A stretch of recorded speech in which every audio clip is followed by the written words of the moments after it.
మనకు ఊహ తెలిసినప్పటి నుంచి చాలా రెగ్యులర్గా వినిపించే పదం డబ్ కదా.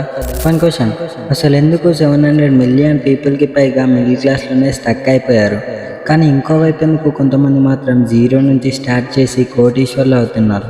అదృష్టమా, చదువా, లేదా డబ్బున్న కుటుంబంలో పుట్టడమా? నిజం చెప్పాలంటే పేదరికానికి అసలు రీజన్ చాలాసార్లు డబ్బు కాదు, ఒక ఆలోచన విధానం, ఒక అలవాటు, ఒక డిసిజన్.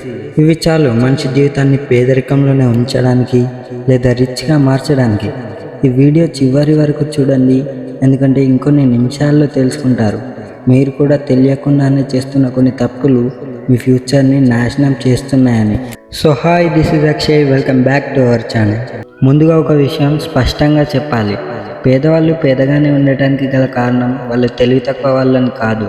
ప్రపంచంలో చాలామంది కష్టపడి పనిచేసే వాళ్ళు పేదవాళ్ళే, కానీ హార్డ్ వర్క్ ఒక్కటే సరిపోదు, సరైన దశలో ఉండాలి.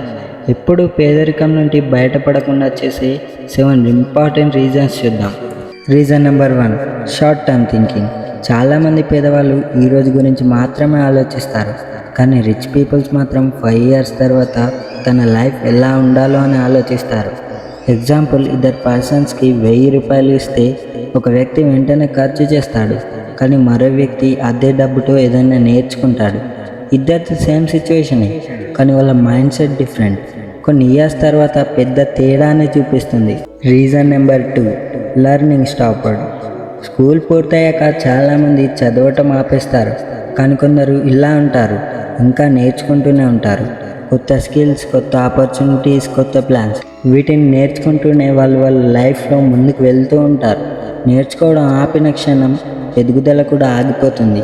కానీ మొత్తం కాదు, దేనికైనా ఒక ఛాయిస్ ఉంటుంది. ఆ ఛాయిస్ని యూజ్ చేస్తావా లేదా ఇగ్నోర్ చేస్తావా, అది నీ చేతుల్లో ఉంటుంది. Reason number 3, fear of failure. చాలామంది వాళ్ళ లైఫ్లో పెద్ద కళల్ని వదిలేస్తారు, ఎందుకంటే ఓడిపోతాను ఒక భయం ఉంటుంది. కానీ ఒక నిజం తెలుసుకోండి, ప్రతి సక్సెస్ఫుల్ పర్సన్ వెనుక హండ్రెడ్స్ ఆఫ్ ఫెయిల్యూర్స్ ఉంటాయి. ఎందుకంటే అబ్దుల్ కలాం ఇలా చెప్పారు, ఫెయిల్ అనేది ఎండ్ కాదు, ఫస్ట్ అటెంప్ట్ ఇన్ లెర్నింగ్. ఇప్పటి వరకు చెప్పినవన్నీ సింపుల్గా అనిపించవచ్చు, కానీ ఇప్పుడు చెప్పబోయే బిట్టర్ ట్రూత్స్ చాలామంది జీవితాన్ని నాశనం చేస్తుంది. Reason number 4, wrong friend circle.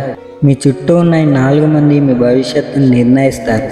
ఎప్పుడు కంప్లైంట్ చేసేవాళ్ళు, ఎప్పుడు లేజీగా ఉండేవాళ్ళు, ఎప్పుడు నెగిటివ్ థింక్ చేసేవాళ్ళు, అండ్ మీ ఆలోచనలు కూడా తప్పు పట్టేవాళ్ళు.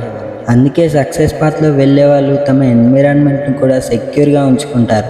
Reason number 5, entertainment addiction. కొంతమంది ఉంటారు, రోజుకు 5 గంటలు రీల్స్, 3 గంటలు సినిమాలు, మరో 2 గంటలు యూజ్లెస్ థింకింగ్. ఇలా వీళ్ళు వాల్యుబుల్ టైంని వేస్ట్ చేస్తూ పోతే లైఫ్ ఎప్పటికీ మారదు. కానీ ఇంకోవైపు రిచ్ పీపుల్స్ మాత్రం ఎంటర్టైన్మెంట్కి దూరంగా ఉంచి వాళ్ళకి ఏదైతే అవసరం ఉంటుంది అని అనిపిస్తుందో అదే చూస్తారు, కానీ ముందు పని తర్వాత relax. Reason number 6, no financial knowledge. ఇప్పుడు అన్నిటికంటే ఒక చేదు నిజం, మనకెప్పుడు స్కూళ్ళలో ఇది నేర్పించాలా, డబ్బు ఎలా సంపాదించాలి, పవర్ ఎలా పొందాలి, ఎలా మనీ సేవ్ చేయాలి అని, ఈ ప్రపంచం ఎలా నడుస్తుంది అని. అండ్ ఇదే అన్నిటికంటే పెద్ద స్కామ్. అందుకే చాలామంది డబ్బు సంపాదించినా నిలుపుకోలేరు.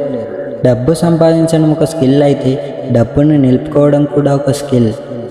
And reason number 7, waiting for luck. చాలామంది ఇలా అనుకుంటారు, ఒకరోజు అదృష్టం కలిసి వస్తుంది, ఆ అదృష్టమే నా జీవితాన్ని మార్చేస్తుంది.